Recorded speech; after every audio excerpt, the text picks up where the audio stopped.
রোববার বেলা ২টার দিকে হাজারীবাগের ৩ মাজার মসজিদ এলাকায় ওয়ার্ড যুবদলের সাবেক সভাপতি ও ট্যানারি ব্যবসায়ী আফজাল হোসেন সাত্তারকে গুলি করে পালিয়ে যায় দুর্বৃত্তরা। হাসপাতালে নেয়ার পথে মারা যান তিনি।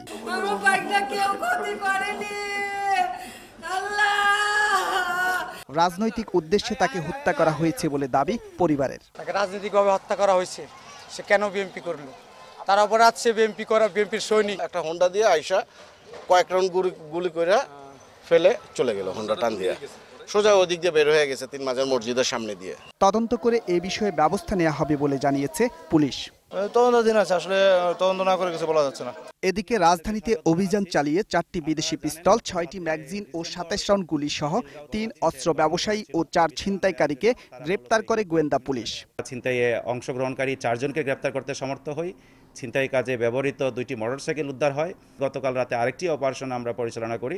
সেখান থেকে 3 জন ব্যবসায়ীর কাছ থেকে 4টি বিদেশি পিস্তল এবং বেশ কিছু ম্যাগাজিন এবং গুলি উদ্ধার করতে সমর্থ হই। সেখান থেকে আমরা রাকিব হাসান, 21 টেলিভিশন, ঢাকা।